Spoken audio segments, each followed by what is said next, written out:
मंच पे बैठे पंजाब के हरमन प्यारे मुख्यमंत्री भगवंत मान साहब, पंजाब के प्रभारी आम आदमी पार्टी के मनीष सिसोदिया जी, इंडस्ट्री मिनिस्टर संजीव अरोड़ा जी, चीफ सेक्रेटरी साहब, यहाँ पे पीडीसी की पूरी टीम, सभी ऑफिसर्स और देश भर से आए हुए यहाँ पे सभी इंडस्ट्रियलिस्ट साथियों, आप सब लोगों को मेरा नमस्कार, सबको सत श्री अकाल। सबसे पहले आप सब लोगों का शुक्रिया अदा करना चाहते हैं। आप लोग आए तो थे, आप में से कई लोग प्लाक्शा यूनिवर्सिटी के प्रोग्राम के लिए, लेकिन आपने हम लोगों का निमंत्रण स्वीकार किया, हमसे बातचीत के लिए इतना समय दिया, इसके लिए आप सबका बहुत बहुत शुक्रिया। पिछले 1-1.5 घंटे से हमने आपके बहुत इम्पोर्टेंट सुझाव सुने। हम सब लोग बैठ के बड़ी पेशेंस के साथ आपके सुझाव सुन भी रहे थे, इम्पोर्टेंट पॉइंट्स नोट भी कर रहे थे। ये दिखाता है कि हमारी नीयत है कि हम कुछ अच्छा करना चाहते हैं। नहीं तो अक्सर ये मीटिंग्स जो हैं वो वन वे होती हैं, जो वीआईपीज आते हैं वो अपने भाषण दे के चले जाते हैं, जनता ने वो भाषण कई बार सुने हुए होते हैं पहले। हम पंजाब बदलना चाहते हैं। सबसे पहले तो प्लाक्शा यूनिवर्सिटी का जो विज़न मैंने सुना, मैंने पहली बार सुना है, फ्रैंकली मुझे बहुत ज़्यादा पता नहीं था, लेकिन आज पहली बार मैंने सुना। हो सकता है मान साहब गए हों, लेकिन मैं कभी विज़िट करने नहीं गया। मैं आऊँगा, देखना चाहूँगा Plaksha university, I definitely like to come. और आपका विज़न है कि इंडिया दुनिया की टॉप 10 यूनिवर्सिटीज़, भगवान करे आपका। मेरी भी ये इच्छा थी, जब मैं दिल्ली का मुख्यमंत्री बना, हमारी दिल्ली सरकार की कई सारी यूनिवर्सिटीज़ थी। सो मैंने पर्सनली 1 to 1 एक वाइस चांसलर को बुला के बोला, मैंने कहा आप मुझे प्लान ला के दो। मुझे बड़ा दुख होता था कि टॉप 100 यूनिवर्सिटीज़ दुनिया में जो हैं, उसमें बारिंग 1 या 2 आईआईटीज़ को छोड़ के, आईआईटी खड़गपुर, आईआईटी बॉम्बे, मैंने पिछले 5-6 साल से तो नहीं देखी रैंकिंग, लेकिन उसके पहले जब देखता था IIT Kharagpur, IIT Bombay, 2-3 IITs को छोड़ के और एक भी यूनिवर्सिटीज़ टॉप 100 में हमारी देश की नहीं आती थी, तो बहुत दुख होता था। तो मैंने अपने वाइस चांसलर्स को एक को बुला के मैंने कहा कि आप मेरे पास प्लान लेके आओ कि आप अपनी यूनिवर्सिटी को या अपने कॉलेज को दुनिया के टॉप 10 में कैसे ला सकते हो। मैंने कहा जितना पैसा मांगोगे मैं दूंगा, पर किसी के पास विजन ही नहीं था। No one had a vision, कोई प्लान लेके नहीं आया। कई बार फ़ोन किए, कोई नहीं आया प्लान लेके। आपके पास विजन है, आपके पास इच्छा शक्ति है, और आपकी ये नीयत है, that's good enough. I think half the battle is one. तो मैं भगवान से प्रार्थना करता हूँ कि एक दिन प्लाक्शा यूनिवर्सिटी जो है वो टॉप 10 यूनिवर्सिटीज़ के अंदर दुनिया की आए। ये बहुत गर्व की बात होगी, और एक बार एक यूनिवर्सिटी आ जाएगी तो फिर दूसरे में भी कंपटीशन चालू हो जाएगा देश भर में, which it will pave the way for many more such universities. हमें 3 साल हुए हैं सरकार चलाते। 3 साल बहुत बड़ा समय नहीं होता। पहले ये समझना पड़ेगा कि हमने इनहेरिट क्या किया। आज सुबह मैं कई इंडस्ट्रियलिस्ट से मिला था, मैं और मान साहब एक और प्रोग्राम में गए थे, कई इंडस्ट्रियलिस्ट पंजाब के आए थे। किस लिए आए थे वो भी मैं बताऊंगा, it's a very new thing. हमने इनहेरिट किया पूरा एक डार्क फेज पंजाब का, जहां हर पंजाब का हर दूसरा युवा नशे में डूबा हुआ था। अगर पंजाब का युवा नशे में डूबा हुआ है तो किस इंडस्ट्री की बात करेंगे हम? यहाँ इंडस्ट्री आके नौकरी किसको देगी? काम कौन करेगा? आपको जान के ताज्जुब होगा, मैंने मान साहब का एक भाषण सुना था, आप ही बता रहे थे कि सबसे ज़्यादा रिक्रूटमेंट आर्मी में, सिख रेजिमेंट में, स्पेशली आर्मी में सबसे ज़्यादा रिक्रूटमेंट पहले पंजाब से होती थी।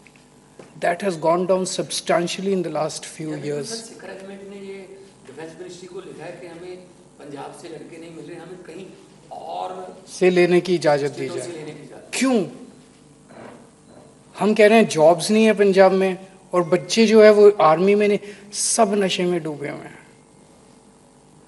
आपको सिविल सर्विसेज आप उठा के देख लीजिए, आईएएस की, आईपीएस की लिस्ट उठा के देख लीजिए, आपको लोकल पंजाबी इतने कम मिलेंगे, उसके अंदर इतने कम मिलेंगे।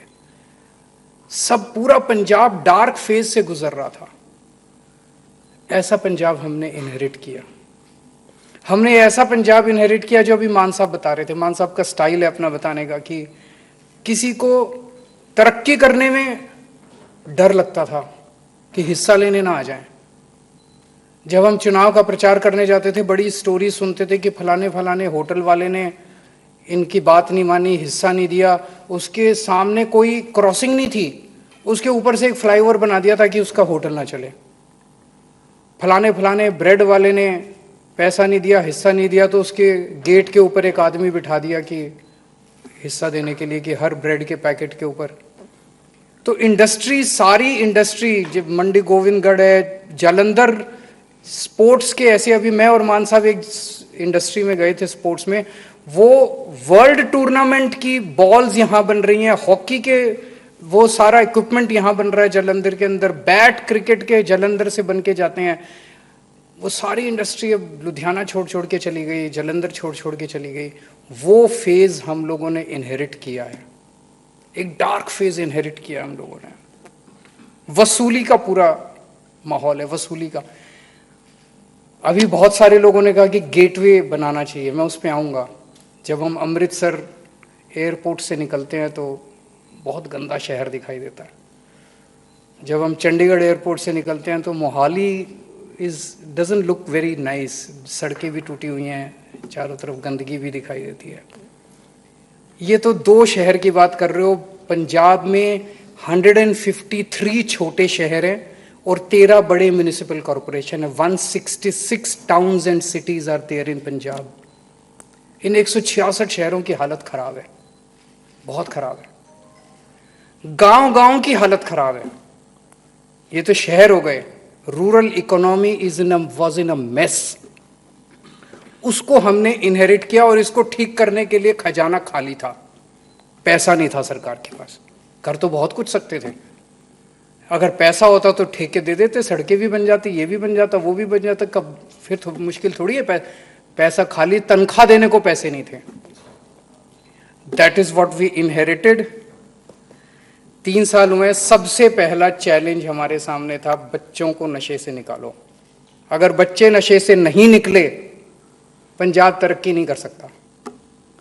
फिर किसकी बात करेंगे? मैं और मान साहब, हमने कई गांव में जा जाके हमने नशे के ऊपर मीटिंग्स की। अभी युद्ध, नशे विरुद्ध युद्ध, वो अभियान चल रहा है।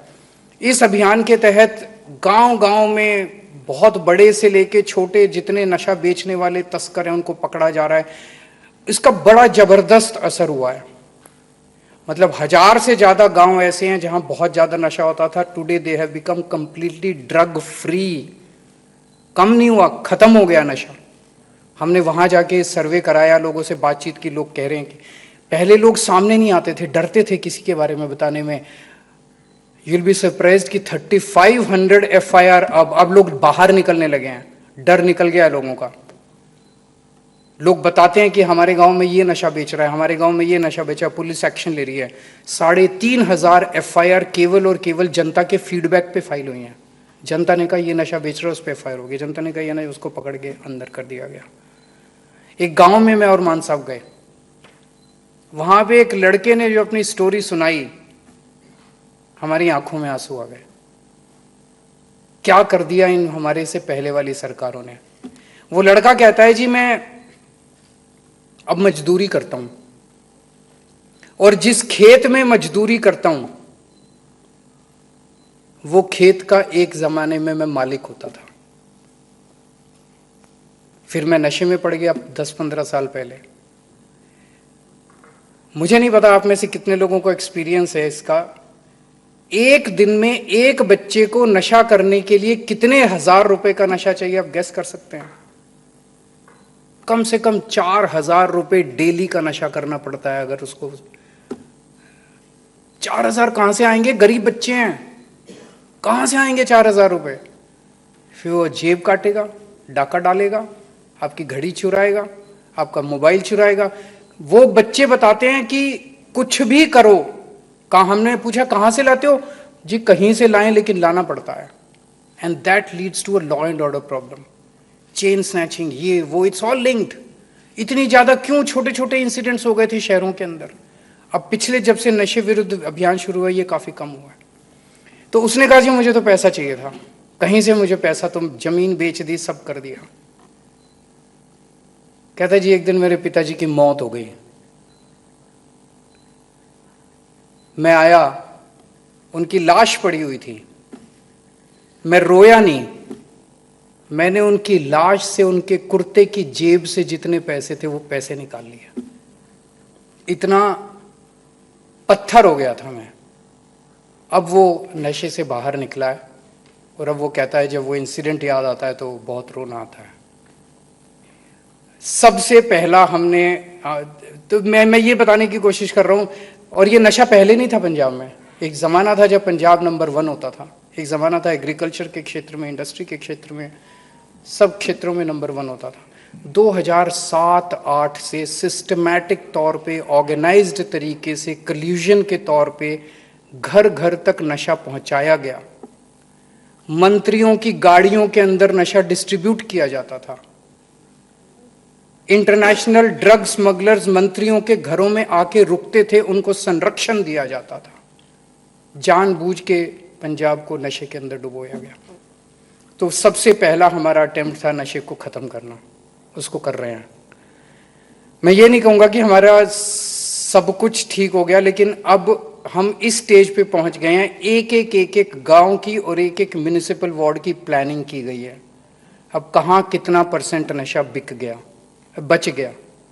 पुलिस ने भी किया है, सिविल एडमिनिस्ट्रेशन ने भी किया है और हमारी पार्टी के लोगों ने भी किया। वो तीनों मैच करके अब पुलिस माइक्रो लेवल पे जा रही है, हर गांव के अंदर कहाँ किस गांव में कितना नशा बचा है। And we are very happy to say that we are getting a lot of cooperation from the local people. जनता के कोऑपरेशन के बिना नशा खत्म नहीं हो सकता। पर पहले जनता को भरोसा नहीं था हमारे ऊपर, जनता शुरू में कोऑपरेट नहीं कर रही थी, लेकिन जब एक जबरदस्त बड़े बड़े लोगों के, उनकी बिल्डिंग तोड़ी गई, उनके मकान तोड़े गए, बुलडोजर से तोड़ दिए गए, और अभी एक बहुत बड़ा नेता गिरफ्तार हुआ है नशे के, अब जनता को भरोसा हुआ है कि दीज पीपल मीन बिजनेस। अब जनता सामने आ रही है। दूसरी चीज, कोई भी समाज, कोई भी देश, कोई भी प्रदेश तब तक तरक्की नहीं कर सकता जब तक एजुकेशन और हेल्थ ठीक नहीं होंगे। हम सब बातें बहुत बड़ी बड़ी कर सकते हैं, आप इतिहास उठा के देख लो, सेकेंड वर्ल्ड वॉर में जापान तहस नहस हो गया था, जर्मनी तहस नहस हो गया था। सबसे पहले उन्होंने क्या किया? सबसे पहले उन्होंने अपने एजुकेशनल और हेल्थ इंस्टीट्यूशंस को स्ट्रेंथन किया। चाहे गरीब हो चाहे अमीर हो, अच्छी शिक्षा और अच्छी हेल्थ मिलनी ही चाहिए। हमसे, मुझे लगता है, मैं बहुत छोटा हूं अनुभव में भी और स्टेचर में भी, लेकिन जो आज़ादी जिन लोगों ने दिलवाई उनका बड़ा सम्मान करता हूं, लेकिन आज़ादी के वक्त सबसे बड़ी गलती हमसे जो हुई कि हमने एजुकेशन और हेल्थ पे ध्यान नहीं दिया। दे वर मेड सेकेंडरी। और 75 साल में नहीं दिया, 75 साल में नहीं दिया। सरकारी स्कूलों की ऐसी हालत हो गई है कि कोई वहां पे पढ़ाई के नाम पे कुछ नहीं होता। पहले दिल्ली में ठीक किया हम लोगों ने। आप सिंगापुर का ले लीजिए, एक किताब है ली कुआन यू की, आप में से बहुत लोगों ने पढ़ी होगी जिन्होंने सिंगापुर को बढ़ाया। उस किताब को पढ़िए। The first 5 years he struggled. Lee Kuan Yew was the first prime minister of Singapore and he stayed as a prime minister for several decades. He is supposed to be the person who built Singapore. First 5 years he struggled with the politics of Singapore. Politics को, अपनी power को, उसे, उसके बाद सबसे पहला काम उसने किया एजुकेशन और हेल्थ को ठीक किया। अगर हमारी सबसे बड़ी एसेट क्या है? हमारी पॉपुलेशन, हमारी जनता। अगर हमने जनता को तैयार कर दिया तो ये एसेट बन जाएंगे। और अगर जनता अनपढ़ रहेगी, नशे में रहेगी, अस्वस्थ रहेगी, तो ये सबसे बड़ी लाइबिलिटी बन जाएगी हमारी। तो सबसे पहले हमें जनता, उस पर हम ध्यान दे रहे हैं। दिल्ली में भी किया था, हमने मॉडल तैयार करके दिया, अब पंजाब में भी कर रहे हैं। एजुकेशन भी ठीक कर रहे हैं, हेल्थ भी ठीक कर रहे हैं। We have broken cities in Punjab as anywhere in the country. कहीं चले जाओ, शहर में कूड़े के ढेर लगे हुए हैं, सड़कें टूटी हुई हैं। इसको हमारी पीडीसी की टीम ने वॉर मिशन के ऊपर, 166 शहर हैं, 166 के 166 शहरों में सफाई मुझे उम्मीद है कि अगले 6 महीने के बाद सभी 166 शहरों की सफाई, मैकेनिकल स्वीपिंग शुरू होगी और हफ्ते में 1 या 2 बार सड़कों की धुलाई की जाएगी। We'll have very neat and clean cities across Punjab, सारे 166 शहरों की। जितनी सड़कें टूटी हुई हैं, सारी सड़कों की रिपेयर का काम शुरू किया जा रहा है और मैं उम्मीद करता हूं कि 6 से 7 महीने के अंदर आपको शहरों की सड़कें भी सारी चमकती हुई मिलेंगी, मैं ये नहीं कहूँगा, लेकिन टूटी हुई नहीं मिलेंगी। दिल बी नो पॉट होल्स, दिल बी फिक्स्ड। और तीसरी चीज़ जो आप लोगों ने गेटवे के लिए बोला, हमने कुछ चुनिंदा सड़कें आइडेंटिफाई की हैं हर शहर की, 7 शहरों की, जालंधर, लुधियाना, अमृतसर, पटियाला, इस तरह से 7 शहरों की हमने कुछ चुनिंदा सड़कें, एयरपोर्ट से निकलते हैं वो वाली मेन सड़कें जो हैं, उसी तरह से कुछ जो मेन रोड्स हैं, उन सड़कों को हम इंटरनेशनल आर्किटेक्ट्स को हमने हायर किया है। We are developing them into European model kind of roads, जहाँ पे हॉर्टिकल्चर, साफ सुथरी सड़कें, अच्छी सड़कें हैं और आपको बहुत अच्छा वो दिखाई देंगे। गाँव को फिक्स किया जा रहा है। अभी बरसातों का टाइम था, all the tenders have been done. अगले महीने से 20,000 किलोमीटर की गांव की सड़कें रिपेयर की जा रही हैं। रिपेयर क्या की जा रही है, दोबारा बनाई जा रही है। तो rural connectivity will improve substantially, और रूरल कनेक्टिविटी इम्प्रूव होगी तो रूरल इकोनॉमी इम्प्रूव होगी। आपको जान के ताज्जुब होगा कि 2022 में जब हमने सरकार संभाली थी तो 21% एग्रीकल्चरल लैंड वॉज इरिगेटेड। 75 साल में 21% पंजाब की जमीन जो है वो इरिगेटेड थी। आज 3 साल के बाद 63% of Punjab's agricultural land is irrigated. सारे गांवों के अंदर सीवर्स ठीक किए जा रहे हैं। वो सीचेवाल मॉडल है, उस सीचेवाल मॉडल से हम सारा सीवर सिस्टम और वहाँ का जितना कूड़ा, वहाँ जितने पॉन्ड्स थे जो गंदे पानी के थे, सारे पॉन्ड्स तो सारे साफ कर दिए सारे गांव के। और अब सारे गांव, हर गांव के अंदर प्लेग्राउंड बनाया जा रहा है ताकि जब बच्चे नशे से बाहर निकलें तो वो खेल कूद के अंदर इंटरेस्ट ले सकें। हमारे रजिस्ट्री के अंदर सबसे ज़्यादा करप्शन था। अब आप जाके देखिए, 20 मिनट के अंदर फ्लैट आपको आपकी रजिस्ट्री हो जाएगी। सब कुछ ऑटोमेट कर दिया। जो पासपोर्ट ऑफ जब आप बनवाने जाते हैं, exactly same environment, air conditioned offices, tehsildar और इनके दफ्तर अब एयर कंडीशनड हो गए हैं। आप जाके देखिए पंजाब के अंदर पिछले हफ्ते 10 दिन के अंदर ये है। नेक्स्ट मंथ मैं और मान साहब इसको पूरे पंजाब, मोहाली के अंदर इसको इनॉग्रेट किया गया था एक पायलट बेसिस पे। पूरे पंजाब के अंदर रजिस्ट्री के ऑफिसेज जो सबसे पहले दिन आए, मैं और मान साहब एक दफ्तर में गए, वहाँ उससे पूछा, एक बंदे ने रजिस्ट्री कराई, कहते जी 2013 में मेरे पिताजी का स्वर्गवास हो गया था, तब से घूम रहा हूँ मैं, 11 साल हो गए, मैं 12 साल हो गए, मेरे पिताजी का स्वर्गवास हो गया, जो इनहेरिट की मैं उसका म्यूटेशन कराने के लिए तब से घूम रहा हूँ। 12 साल में नहीं हुआ, लेकिन आज मैं आया और 20 मिनट के अंदर उसका म्यूटेशन हो गया और आज मैं अपना बिना किसी को पैसे दिए, बिना दलाल के चक्कर काटे, मैं अपना काम करा के जा रहा हूँ। इतना सारा काम किया और भी बहुत किया है। अभी समय बहुत कम है। कहीं ना कहीं से फाइनेंसेस ले आए हम लोग। वो खाली पीपा छोड़ के गए थे, खजाना खाली छोड़ के गए थे, लेकिन हमने कहीं ना कहीं से जुगाड़ पानी कर लिया और जुगाड़ पानी करके कर रहे हैं ये सारी चीज़ें। इंडस्ट्री का जहाँ तक सवाल है, आज हमने बहुत सारे प्रो इंडस्ट्री मेजर्स लिए हैं। सिंगल पोर्टल बना दिया। पहले सबसे ज़्यादा शिकायत आती थी, अगर आपने इंडस्ट्री लगानी है, अगर आपकी जान पहचान नहीं है किसी पॉलिटिशियन से, आपकी इंडस्ट्री लग ही नहीं सकती। और जान पहचान का मतलब है कि पार्टी फंड में दो या मेरे घर के फंड में दो या कहीं फंड में दो, तब पैसा दो, इतना पैसा दो, तब आपकी इंडस्ट्री। अब आपको हमारे पास किसी के पास आने की ज़रूरत नहीं है, पोर्टल पे अप्लाई करो। 45 डेज़ के अंदर अगर आपको परमिशन नहीं मिलती तो 45 डेज़ को आपको ऑटोमेटिक एक लेटर आ जाएगा जिसमें लिखा होगा all the approvals are deemed to have been granted.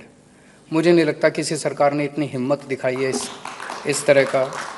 और आज सुबह हम लोगों ने सेक्टर स्पेसिफिक 24 सेक्टर्स के अंदर, टेक्सटाइल के 3 सब सेक्टर्स हैं, टेक्सटाइल में, साइकिल में, फाउंड्री में, अलग अलग सेक्टर्स के अंदर 24 सेक्टर्स में हमने इंडस्ट्रियलिस्ट्स की कमेटी बनाई है कि आप ही अपनी पॉलिसी बनाओ, हम उस पर ठप्पा लगा देंगे, आप बताओ करना क्या है। जिस सेक्टर में जो लोग काम कर रहे हैं, स्पेशली एमएसएमई को उसमें सबसे ज्यादा हमने तवज्जो दी है। आप हमें पॉलिसी बना के दो, उनको 2 महीने का टाइम दिया, 2 अक्टूबर को उनको अपनी रिपोर्ट सबमिट करनी है। जो पॉलिसी आप लोग हमें बना के देंगे, वो सेक्टर के इंडस्ट्रियलिस्ट हमें बना के देंगे, उसके ऊपर कैबिनेट अपनी मोहर लगा देगी और उसको इंप्लीमेंट करने की भी जिम्मेदारी इन्हीं को देंगे। जो फिर ये कमिटीज कहेंगी वही सरकार उसको आगे इंप्लीमेंट करेगी। हमें आप लोगों की ज़रूरत है। यहाँ इस हॉल में जितने लोग बैठे हुए हैं, यू आर अचीवर्स, आपने ज़िंदगी में बहुत कुछ अचीव किया है, इसलिए आप हमें आइडियाज़ दे सकते हैं। आप लोगों के पास विजन है, आपने अपने अपने क्षेत्र के अंदर बहुत कुछ पाया है। आप हमें गाइड कीजिए, हमें करना क्या है। आप पूरी दुनिया में घूमते हैं, पूरी दुनिया से आइडियाज़ लेके आते हैं, पूरी दुनिया में टेक्नोलॉजी देखते हैं। आप हमें गाइड कीजिए। हमें आपके पैसे की केवल इन्वेस्टमेंट नहीं चाहिए, हमें we want you to invest yourself in Punjab. आप अपने आप को दिल से, तन मन धन से आप अपने आप को पंजाब में इन्वेस्ट कीजिए, पंजाब को दोबारा रंगला पंजाब बनाने के लिए। Thank you so much. Thank you, sir, for sharing your vision about Punjab, sir.